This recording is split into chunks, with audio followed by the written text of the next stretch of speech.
শুরু হলো রক্তাক্ত জুলাই। 2024 সালের এই দিনে সূচনা হয় বৈষম্য বিরোধী আন্দোলনের চূড়ান্ত অভিযাত্রা, যার উপর ভর করে এগোয় ফ্যাসিস্ট পতনের অভ্যুত্থান। রক্তগঙ্গা পেরিয়ে তৈরি হয় স্বৈরাচারের করুণ পরিণতি।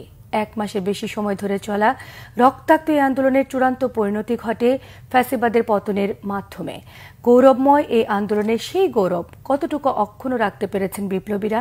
চরম ত্যাগের বিনিময়ে অর্জিত সাফল্য ধরে রেখে মানুষের প্রত্যাশা পূরণে ঐক্যমত্যে জোর দিয়েছেন বিশ্লেষকরা। বিস্তারিত মামুন আবদুল্লাহর রিপোর্টে।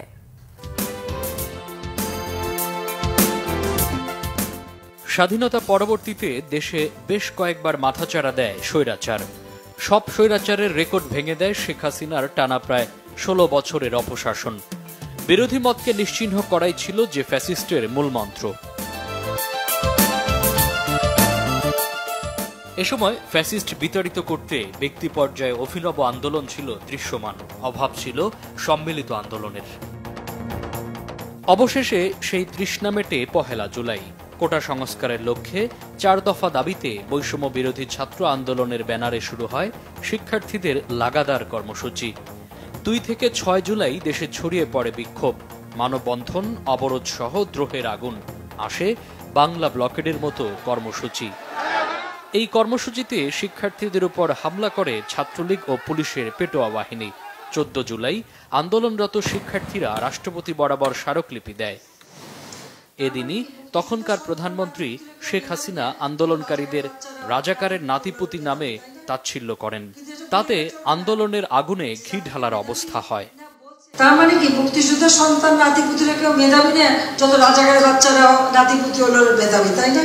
শিক্ষার্থীদেরকে রাজাকারের নাতি বা রাজাকারের সন্তান বলে যখন তুচ্ছ তাচ্ছিল্য করেছে, অপবাদ দেবার চেষ্টা করেছে, ঠিক সেই সময়টাতে বাংলাদেশে আওয়ামী লীগের ফ্রেমে যে মুক্তিযুদ্ধের চেতনার কথা, এবং সেই সময়টাতেই আওয়ামী লীগের চেতনার মোড়কে একটা ন্যায্য দাবিকে বানচাল করা, যারা কোটা সংস্কার চেয়েছেন তাদেরকে রাজাকার বলে সেই দাবিকে বানচাল করার যে তাদের ষড়যন্ত্রের জায়গাটা ছিল, সেটা কিন্তু সেদিনই ভেস্তে যায়। 15 জুলাই সরকার প্রধানের সেই তির্যক বক্তব্য প্রত্যাহারের দাবি জানান বৈষম্য বিরোধী ছাত্র আন্দোলনের অন্যতম সমন্বয়ক নাহিদ ইসলাম। 16 তারিখে আরও তেজি হয়ে ওঠে পরিস্থিতি। সেদিনই পুলিশের গুলিতে শহীদ হন রংপুর বেগম রোকেয়া বিশ্ববিদ্যালয়ের সমন্বয়ক আবু সাইদ। আবু সাইদকে সহ 16 তারিখে আমরা দেখলাম আরও অনেককে শহীদ করা হলো, তাদেরকে বুকে সরাসরি গুলি করা হলো। এটা ছাড়া বাংলাদেশের সকলের মধ্যে আবার একটা দাবানলের মধ্যে ছড়িয়ে পড়ে। এরপর কমপ্লিট শাটডাউনের সাথে চলে সর্বাত্মক অবরোধ। এরই মধ্যে আটক করা হয় অন্যতম কেন্দ্রীয় সমন্বয়ক নাহিদ ইসলামকে। সরকারের 3 প্রতিনিধির সাথে বৈঠকে উঠে আসে 8 দফা। পরে দফা কমিয়ে 22 জুলাই নাহিদ 4 দফা দাবি জানিয়ে আলটিমেটাম দেন 48 ঘণ্টার, যেখানে ইন্টারনেট চালু, ক্যাম্পাস থেকে আইনশৃঙ্খলা বাহিনী প্রত্যাহার করে ক্যাম্পাস চালু এবং কারফিউ প্রত্যাহারের ঘোষণা আসে। ততক্ষণে আন্দোলনে ঝরে যায় অসংখ্য প্রাণ, আহত অগণিত।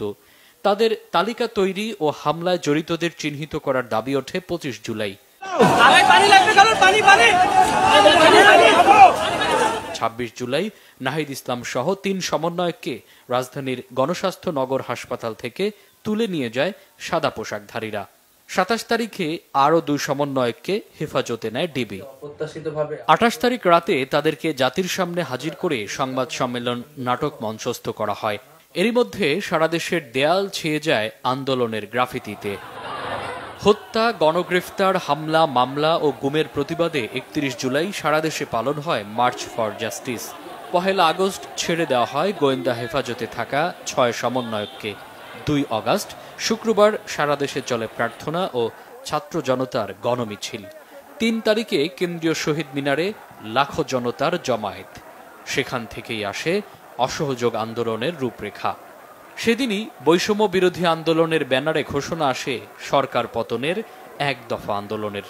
সেই উত্তাল অগাস্টে চারদিক থেকে যখন লাশের খবরে আকাশ বাতাস ভারী হয়ে আসে, তখনই 6 August long march to Dhaka কর্মসূচি ঘোষণা। পরিস্থিতি বিবেচনায় একদিন এগিয়ে 5 আগস্টেই কর্মসূচি পালনের ঘোষণা আসে। বলা হয়ে থাকে, সেই ঘোষণাই ফ্যাসিস্টের মসনদ চূর্ণ করার চূড়ান্ত ঘোষণা।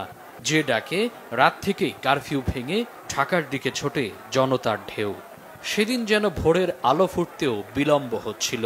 রাজধানী ঢাকায় তৈরি হয় এক গুমোট পরিবেশ, যা রোখা অসাধ্য হয়ে যায় ফ্যাসিস্টের পক্ষে।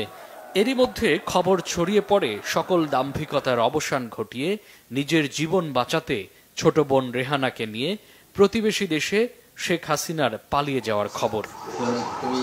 এত প্রাণহানি, অঙ্গহানির অর্জন কি 1 বছরেও এসেছে?